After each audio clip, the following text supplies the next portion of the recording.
প্রিয় শ্রোতা, বাংলাদেশ বেতার ঢাকার স্টুডিও থেকে সবাইকে স্বাগত জানাই পয়লা বৈশাখের আজকের এই অনুষ্ঠানে। পয়লা বৈশাখ মানেই বাঙালির যে সংস্কৃতি তার একটি সম্মিলিত রূপ, মানে বাঙালি সংস্কৃতির সেটি লোকজ জীবন থেকে ছড়িয়ে পড়ে আমাদের শহরে, শহরাঞ্চল থেকে লোকজ জীবনের স্বাদ আমরা পাই সব জায়গাতেই। তবে লোকজীবনের যে পয়লা বৈশাখ, সেখানে কিন্তু মূল স্বাদটা আমরা এক সময় পেয়েছি। এ বিষয়ে আমরা দুজন বিশেষজ্ঞকে আজকে আমন্ত্রণ জানিয়ে স্টুডিওতে নিয়ে এসেছি। ওনারা খুবই দুর্লভ ব্যক্তিত্বের মানুষ।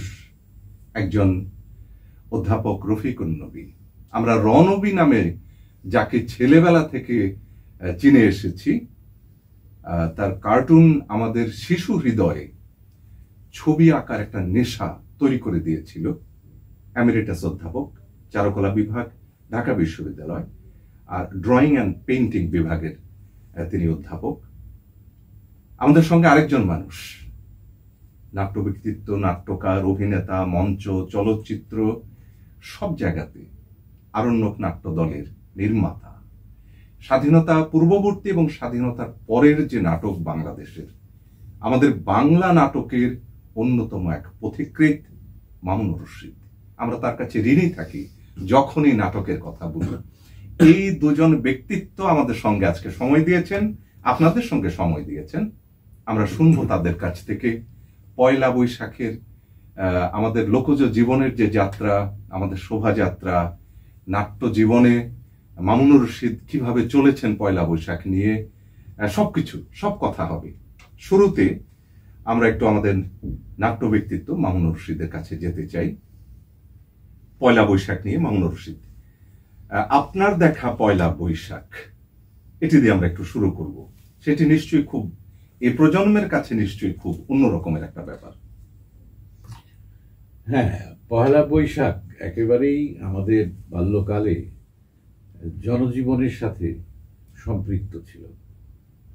পয়লা বৈশাখে আমাদের বিশেষ করে গ্রামীণ মেলা এবং গ্রামীণ উৎপাদিত দ্রব্য এবং কৃষকের যা সরঞ্জাম, এইগুলোকে নিয়ে একটা মেলা বসতো। এবং বৈশাখ মাসে আম তখন কাঁচা থাকে, পাকে না।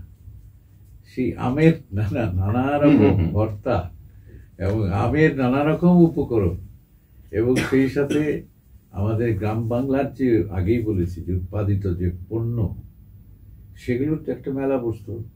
এবং খাদ্যের, মানে বাঙালির যে খাদ্যাভ্যাসকে কিন্তু আমরা সংস্কৃতির একটা বড় অঙ্গ বলে বিবেচনা করি।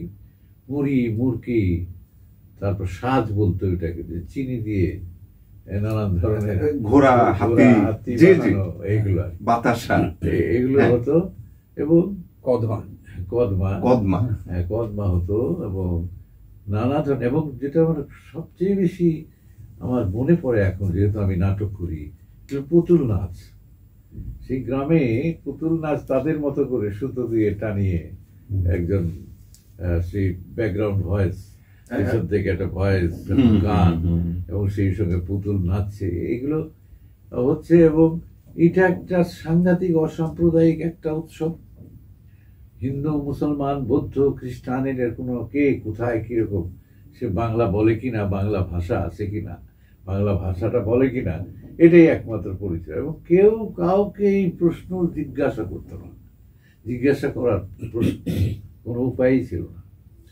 আর আমাদের বাল্যকাল, আমার এবং নবী ভাইয়ের বাল্যকাল কেটেছে একই সময়। এটা একটু সময়টা কোন সময়? এটা হচ্ছে 50-এর দশক, 60-এর দশকের আমরা মনে পড়ার দশক। হ্যাঁ, মনে রাখার মতো, মনে রাখার। এবং 60-এর দশকে তো এগুলো আরো ফ্লারিশ করছে, আরো ফুলে ফেপে উঠছে, কারণ তখন আমাদের জাতীয়তাবাদী চেতনার উন্মেষ হয়েছে। এবং এই উৎসব, এবং এটা মনে পড়ে যে আবহাওয়া, এখন যে ক্লাইমেট চেঞ্জের কথা বলা হচ্ছে, আবহাওয়ার ব্যাপক পরিবর্তন, তখন দেখতাম যে পয়লা বৈশাখের বিকেলবেলায়, মানে আগের দিন চৈত্র সংক্রান্তি হতো, সং টং মিলিয়ে একটা চমৎকার, এবং পরের দিন যখন পয়লা বৈশাখ হতো, বিকেলবেলায় একটা ঝড় আসতোই, একটা কালবৈশাখী হতো, এবং যত মেলার দোকান পাট সব তছনছ হয়ে যেত। এবং রাত্রিবেলা একটা বৃষ্টি হওয়ার পর পরের দিনই যে বৃষ্টি স্নাত একটা ভোর, এটা একটা মুগ্ধতা এনে দিত আমাদের। মানে পয়লা বৈশাখ নিজেকে প্রকাশ করতো। জি, হ্যাঁ, বৈশাখের প্রথম দিন। আমাদের একটা স্মৃতি, আমাদের দুজন কাকতালীয় ভাবে এটা মিলে গেছে।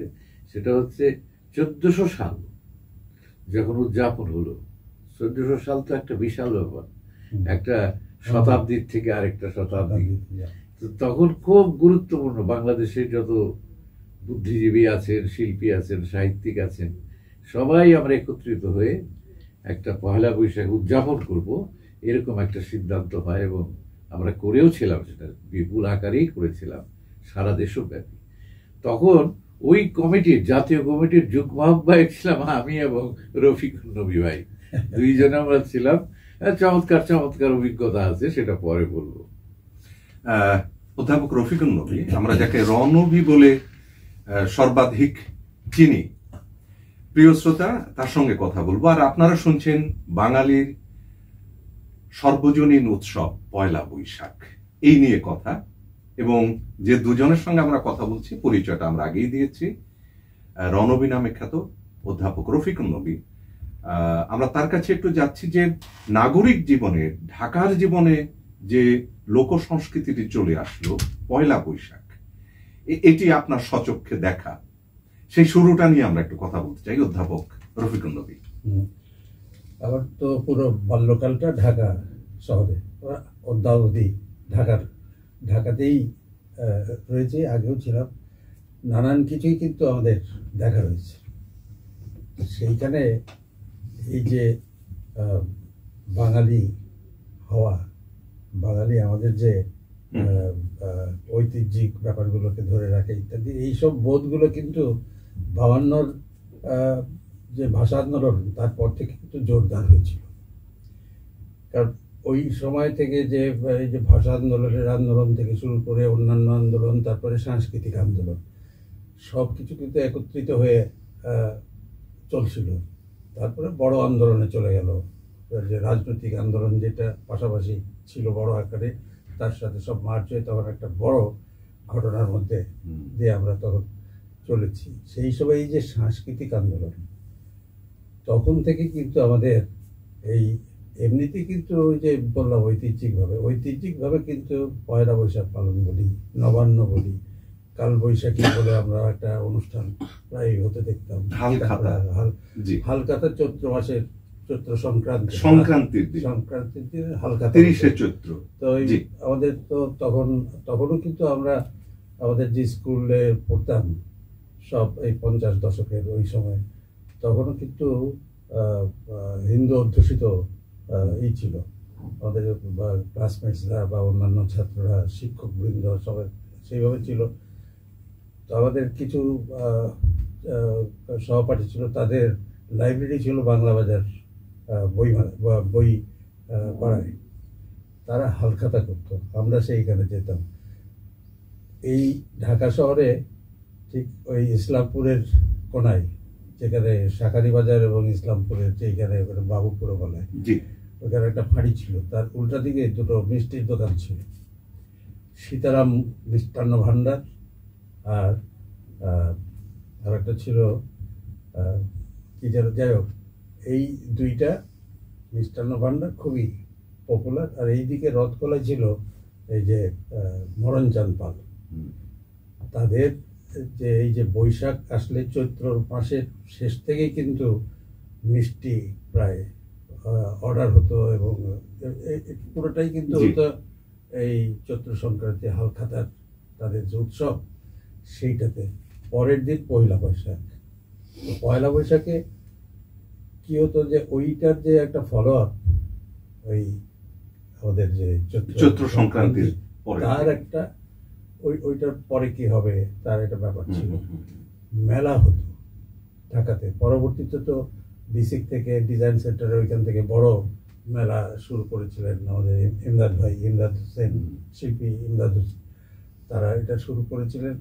এখন এটা বোধহয় বৈশাখে একটা বড় মেলা হয়, গ্রামীণ মেলা যেটা ছিল সেইটাকে শহরে নিয়ে আসা, এই একটা কাণ্ড কিন্তু ঘটেছিল 60 দশকের সেই সময়। তারপরে থেকে তো চলছে, এখনো এটা চলছে। আমরা এই যে হালখাতা, পয়লা বৈশাখ, এইগুলা, তারপরে নবান্ন, এই যে উৎসবগুলা, এইগুলা আমরা মানে সাংগঠনিকভাবে এবং সেজেগুজে সাংস্কৃতিক অঙ্গন থেকে কিন্তু এটাকে আমরা একটা সময় নিতে দেখলাম, যে শহরে এগুলো যাতে মানে পালিত হয় দিনগুলো, ওই দিবসগুলো বা ওই সপ্তাহগুলো, এগুলো। আচ্ছা রবি ভাই, আপনার কি ওই ৬৬ সালে ছায়ানট যখন পয়লা বৈশাখ উদযাপন করলো ওই স্মৃতি আছে? বটতলায়, বটতলায়, এই বটতলায় যে ছায়ানটের যে সঙ্গীতানুষ্ঠানের যে আয়োজন, এটা কিন্তু একটা বিশাল ঘটনা আমাদের সাংস্কৃতিক অঙ্গনে বলি। দেশের এই স্বাধীনতার সাথে জড়িত সমস্ত কিছুর সাথে কিন্তু ছায়ানটের ওইটাকে আমরা কিন্তু বাদ দিতে পারি না। ওইটাই বিরাট ব্যাপার। এখন ওইটাই ছিল সবচেয়ে বড় একটা অনুষ্ঠান, আকর্ষণ। এবং সকালবেলা সেজে গুজে তা ওইখানে যুক্ত হওয়ার জন্যে কিন্তু এই আমাদের তখনকার যুবকরা বা তরুণীরা তারা সব সাজগোজ করতো আগের থেকে, যে ওই বটতলার অনুষ্ঠানে যাবে পরের দিন, যেত একদম সূর্য ওঠার সঙ্গে সঙ্গে। সেইটা আজও পর্যন্ত চলছে, বাধা পেয়েছে মাঝখানে, অনেক বড় বিস্ফোরণ হয়েছিল, লোক মারা গিয়েছিল ইত্যাদি। তারপরেও কিন্তু সেটা থেমে থাকেনি। সেটা থেমে থাকেনি এই কারণেই, আমার একটা স্টাডি, যে মানুষের মনের একটা চাহিদা, যে এইটা প্রথম এই সাথে হতেই হবে, ওইটাকে কেন্দ্র করেই কিন্তু পয়লা বৈশাখ আমাদের ঢাকায় সব বড় আকার ধারণ করেছিল। পরবর্তীতে আমরা এই চারুশিল্পীরা এই শোভাযাত্রার বিষয়টিতে আসবো আপনার কাছে, যে আপনার হাত দিয়ে শোভাযাত্রাটা শুরু হয়েছিল, এটির অন্যতম কারিগর আপনি।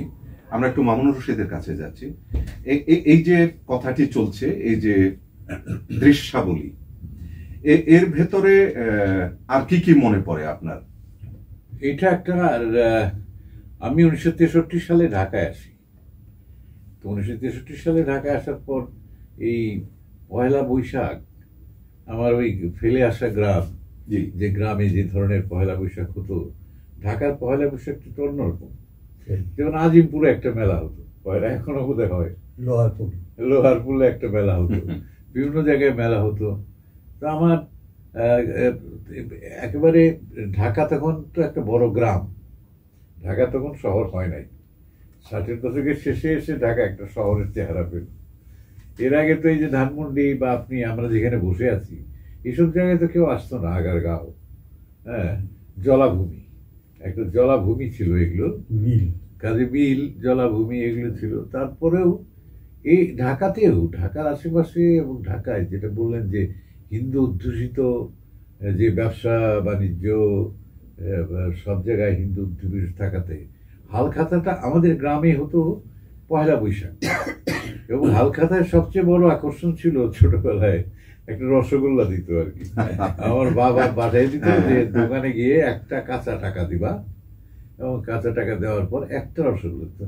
একটা রসগোল্লায় তখন আমরা খুব মনে মনে ক্ষুব্ধ হতাম যে আর একটা রসগোল্লা দেবে না, কিন্তু একটা রসগোল্লাই বরাদ্দ। তো আবার যে বাবাকে বলতাম যে আরেকটা টাকা দেন, আরেকটা টাকা দিলে আরেকটা রসগোল্লা পাওয়া যাবে।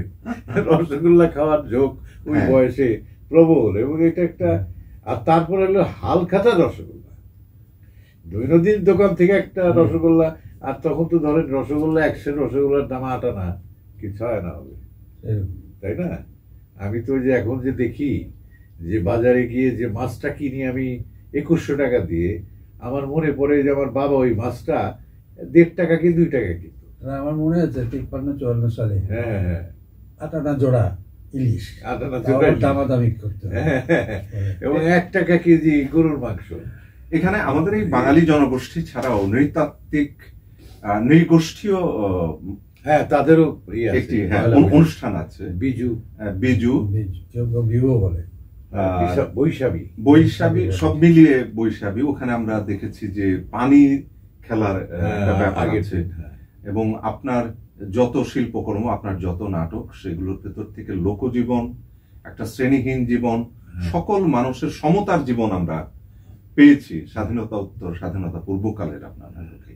এই যে নৃগোষ্ঠীয় জীবনে যে পয়লা বৈশাখের এই আনন্দটা, যে সর্বজনীন আনন্দ, এটা ওদেরটা কিন্তু পয়লা বৈশাখের দিন নয়, সম্ভবত পয়লা বৈশাখের পরের দিন অথবা আগের দিন ওদের বিজু উৎসব, যেটা আর কি পূর্ণিমা কেন্দ্রিক বেশি চন্দ্রভিত্তিক। হ্যাঁ, চন্দ্রভিত্তিকও না, ওটা ফিক্সড একটা ডেটই আছে, সেটা পয়লা বৈশাখের পরের দিন। এখন পয়লা বৈশাখ নিয়ে আবার একটা ঝামেলা চলছে।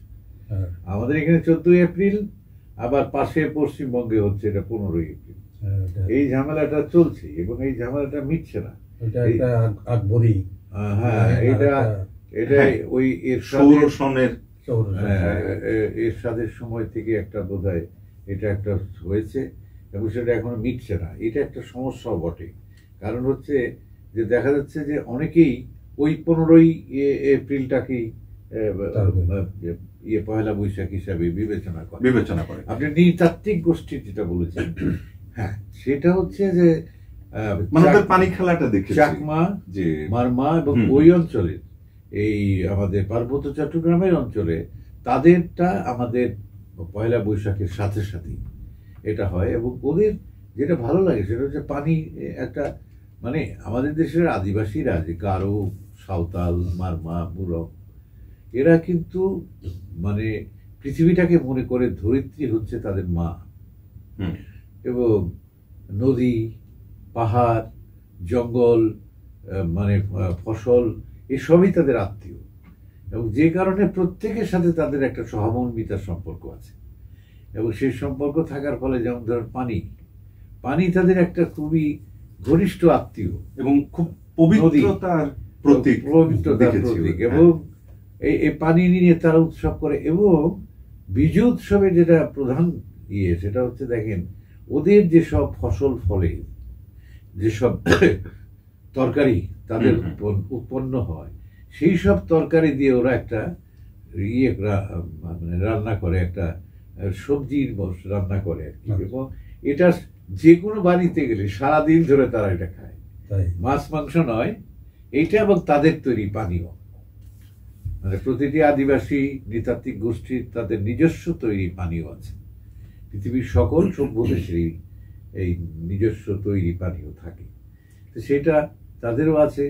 সেই সঙ্গে এই খাবার, এই দুটো মিলিয়ে তার সঙ্গে গান, নৃত্য, পানির খেলা, এইসব মিলিয়ে তারা, এবং ওখানেও মেলা হয়, খুব বর্ণাঢ্য। হ্যাঁ, ওখানেও মেলা হয়। এবং ওদের যেহেতু বুনন শিল্প আছে, তন্তুবাই বুনন শিল্প আছে, যে ওদের কাপড়ও কিন্তু আলাদা।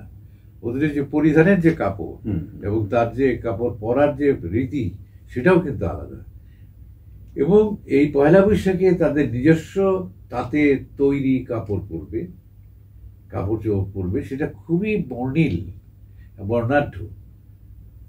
তো আমাদের বাঙালিদেরও এখন, মানে এটা তো আমাদের বস্ত্র শিল্পের সাথে যারা জড়িত, তাদের জন্য এটা হচ্ছে পিক সিজন। এটার জন্য আগের থেকে শাড়ি তৈরি, ফতুয়া, এগুলো তৈরি হতে থাকে। এবং এখনই দেখবেন এবারে কাকতালীয় ভাবে ঈদ এবং পয়লা বৈশাখ একসঙ্গে পড়ে গেছে। কাজেই বস্ত্রশিল্পীদের জন্য খুবই একটা আনন্দের বিষয় আমরা মনে করি। আমরা অধ্যাপক নবীর কাছে একটু যাচ্ছি। শোভাযাত্রার কথাটি, যেটি ইউনেস্কোতে ইনট্যাঞ্জিবল হেরিটেজ হিসেবে গৃহীত হয়ে আছে, এই শোভাযাত্রাটি আপনার হাত দিয়ে তৈরি হয়েছে। আমরা একটু আমাদের শ্রোতাদের শোনাতে চাই।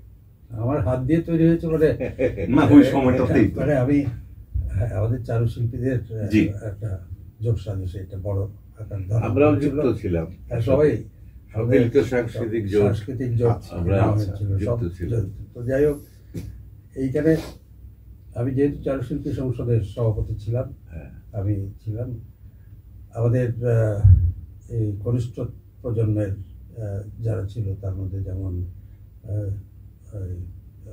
কি বলে জুইস নামে আমাদের এক ছাত্র, তারপরে সাকওয়াত ছিল, তরুণ ঘোষ ছিল, এরকম কয়েকজন, নিসার হোসেন ছিল। তাদের মানে উৎসাহ এবং উদ্দীপনা এবং এই মিছিলটাকে সাজাবার যত রকমের ভাবনা চিন্তা, সেগুলো কিন্তু তারা, আমাদের এই যে মিছিল বানানো, এটাকে বড় কিছু একটা করতে হবে। এটা কোন এবং সাল? এমনি এমনি সালটা আমরা একটু জানি। এটা 1989 সালে। 89 তে। হ্যাঁ, তবে প্রস্তুতিটা 88 সালে আমরা নবান্ন একেবারে বন্যা হয়েছিল যে এই সাথে ঢাকায়, সেই 88 বন্যাকে নিয়ে আমরা কিন্তু একটা ফান্ড কালেক্টিং এর জন্য একটা, এবং এইটাকে মানে বিশ্বের সবার চোখে যাতে পড়ে তার জন্য আমরা কিছু প্রোগ্রাম নিয়েছি। মানে শোভাযাত্রাতে এই যে পাখি, তখন থেকে কিন্তু আমরা এইটা আচ্ছা আচ্ছা ওইটার একটা ভাবনা চিন্তা শুরু হয়েছিল। মানে এই যে বাঘ, পাখি, বিভিন্ন প্রাণী, এটা হলো আমাদের দেশি যত রকমের ঐতিহ্যিক ব্যাপার আছে, জি, প্রাণী, যে আমাদের এখন বলবো যে বেঙ্গলকে তো ওই বাঘ প্রথম কিন্তু পরিচিতিটা দিয়ে রেখেছে আমাদের রয়্যাল বেঙ্গলটা। আমরা তাকে যদি মানে সামনে নিয়ে আসি, পশু পাখি, তারপরে আছে যে আমরা মুখোশাকারী কিছু করেছি, অনেকে অনেকভাবে এটাকে ব্যাখ্যা করে মূল্যায়ন করে অন্যরকম। আমরাও সেটা অস্বীকারও করি না, যে যা কিছু করি বাঙালি আমাদের কিন্তু এটা একটা স্বভাবই রয়েছে, আমরা বিনা কারণে সবকিছু করতে চাই না, কিছু একটা বলতে চাই, কিছু একটা এটার পিছনে যদি কেউ ভাবে যে রাজনীতি আছে, অবশ্যই আছে, ছিল রাজনীতি। আমাদের আমরা যে স্লোগান গুলো দিতাম বা এখনো দিই, সেইখানে আমরা কোটেশনই ব্যবহার করি, কিন্তু প্রয়োজনীয় কোটেশন। মানে প্রতিটি শোভাযাত্রার তো একটি প্রতিপাদ্য থাকে, প্রতীকটা যেটা, প্রতীকটার মধ্যে আমাদের ওই সময়ের যে প্রতিবাদী চেতনা, সেই চেতনাটা কিন্তু থাকে। এইটা প্রিয় শ্রোতা, শুনছেন বাঙালির সর্বজনীন উৎসব পয়লা বৈশাখ। এই নিয়ে আমাদের আজকের আলোচনা। অনুষ্ঠানের প্রান্তে চলে এসেছি আমরা। নিশ্চয়ই পয়লা বৈশাখের এই সময়টাতে খুব আনন্দে আছেন, মেলার কথার মধ্যে আছেন, পোশাকের ভেতরে আছেন এবং বর্ণিল সব বিষয়ের ভেতরে আছেন। মামুনুর রশিদ, এই যে বাঙালির ঐতিহ্য যে পয়লা বৈশাখ, যেটি আমরা দেখলাম যে সম্রাট আকবরের আগেও তো উৎসব হয়েছে, কিন্তু সম্রাট আকবর এটিকে নিয়ে আসলেন সৌর সন হিসেবে, ফসলি সন হিসেবে, এবং তারপরে আমাদের এখানে আসলো। বাঙালির চেতনায়, বাঙালির উৎসবে, বাঙালির লোকজীবনের ভেতরকার শক্তির ভেতরে যে পয়লা বৈশাখ, সেটি আপনার নাট্যকর্মেও দেখেছি। আপনার কাছ থেকে ছোট্ট করে একটু জানতে চাই, বাঙালি আনাটা কতখানি? এটা হচ্ছে পয়লা বৈশাখ, বৈশাখ মাস, এবং বাংলা মাসটা কিন্তু হচ্ছে কৃষকের। এবং আমরা যদি আকবরের সময় কথা ভাবি, তাহলে কিন্তু একটা জিনিস আমরা ভাববো যে আকবরের সময় আমাদের মূল জনগোষ্ঠী, এখনো মূল জনগোষ্ঠী হিসেবে আমরা কৃষককেই মনে করি। কৃষক, জি। এবং যেহেতু ফসলি সন যেটা, সেটা হচ্ছে ওই সময়ে গম ছিল মূল খাবার। আমাদের এই পূর্বাঞ্চলে, ভারতের পূর্বাঞ্চলের এই অংশটা আমরা চাল খাই, কিন্তু এছাড়া বাকি অংশটা কিন্তু গম উৎপাদনের সাথে জড়িত। মানে বাঙালি আনাটা আমরা কোথায় পাই? এখন এই যে মানে আকবর যেটা করেছিলেন, যে গম যখন মানে হারভেস্ট হবে, ঠিক সেই সময়ে পয়লা বৈশাখে খাজনাটা উনি খাজনাটা গ্রহণ করবে। এই খাজনা গ্রহণ করার জন্য এটাকে হালখাতা, হালসনের খাতা। কিন্তু আমরা যেটা পেয়ে গেলাম সেটা হচ্ছে যে তখন আরেকটি সাল ছিল, হিজরি সাল ছিল। হিজরি সাল ছাড়া আরেকটি সাল এলো ভারতবর্ষে, সেটা হচ্ছে ভারতবর্ষের অন্য অঞ্চলে কিন্তু আবার অন্যরকম। এই বাংলা সাল, এটা কিন্তু এই বাংলাতেই সবচেয়ে বেশি প্রতিষ্ঠিত হলো, দুই বাংলা মিলে। আসলে ভারতবর্ষীয় একটা ব্যাপার এলো, কিন্তু আমার মনে হয় না যে ভারতের অন্যান্য জায়গায়, বিশেষ করে আপনার পাঞ্জাব বা অন্যান্য জায়গায়, এই সালটাকে কেউ অনুসরণ করতে পারছে। আমরা করি। অধ্যাপক রফিকুর নবী, আমরা খুব ছোট্ট করে জানতে চাই, আমাদের হাতে 1 মিনিট সময় আছে। সমগ্র বাঙালি জাতি এবং সমগ্র বাংলাদেশের ভেতরে আপনার শিল্পী জীবনে আপনি পয়লা বৈশাখকে কিভাবে অনুভব করেন? এ দেশের বলার অপেক্ষা রাখে না যে বৈশাখ, পয়লা বৈশাখ, এই বাংলা বর্ষ, এই পুরোটা কিন্তু আমাদের একদম নিজস্ব সংস্কৃতিকে নিয়ে বেঁচে থাকার একটা ঘটনা, এবং ওইভাবেই আমরা নিজেদেরকে তৈরি করি, ওইভাবেই আমাদের চলমানতাটা আমরা বজায় রাখার চেষ্টা এবং করি। পাকিস্তান শাসনের বিরুদ্ধে এটি ছিল একটি এটা বিশাল প্রতিবাদ, বিশাল প্রতিবাদী একটি প্রতিবাদী প্রতীকী সময়। এবং হিন্দু, মুসলিম, বৌদ্ধ, খ্রিস্টান সকল ধর্মের মানুষ এই উৎসবে যোগ দেন। আমরা এই জন্য এটিকে সর্বজনীন উৎসব বলতে চাই বলি। প্রিয় শ্রোতা, একেবারে প্রান্তে আমরা যে দুজনের সঙ্গে আমরা কথা বললাম, পরিচয় আমরা দিয়েছি, অধ্যাপক রফিকুন নবী এবং আমাদের নাট্য ব্যক্তিত্ব মামুনুর রশিদ, যারা এই উৎসবটির একেবারে শুরু থেকে জড়িত, যারা দেখেছেন এবং তারও আগে আমার আবহমান বাংলার লোকজীবনের ভেতর থেকে এটি উঠে এসেছে।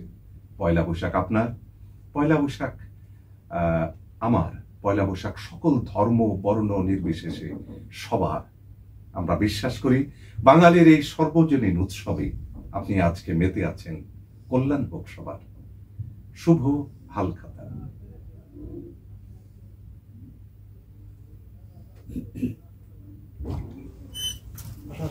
অনেক ধন্যবাদ। বিতাড়িত বিদায় দেয়।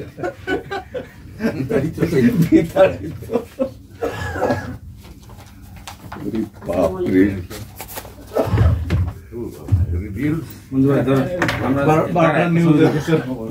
বন্ধু ভাই দাঁড়ায় একটা ছবি তুলি আপনার সাথে। বন্ধু ভাই জানেন, এটা আমার একটা সিঙ্গেল ছবি স্যারের সাথে, পরে স্যারের সাথে। তো সর্বনাশ হয়েছে, এটা তো অন ছিল না। অন ছিল হ্যাঁ, মুস্তফা স্যার অফ করছে। আমরা মিনিট আছে না নিউজে? হ্যাঁ, মামুন ভাই, আগেই দূরে দূরে মামুন ভাই না, একসাথেই নিচ্ছি। না পরে নিব। আচ্ছা আচ্ছা, 6 মিনিট আছে না? এখন কি তিনজন নিব? স্যার আসেন, আমি আমাদের বোধহয় আর সময় নাই, আমরা একসঙ্গে দাঁড়িয়ে যাই। একটা আমার নেন আগে। কেউ নাই বাইরে? এই রেজা একটু আসুন তো, রেজা একটু 10 সেকেন্ড। রেজা আসেন। ও দাঁড়ান।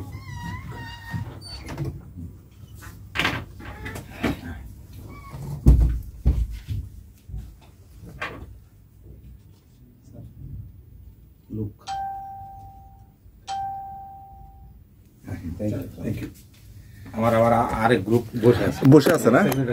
ওরে আজকে 4টা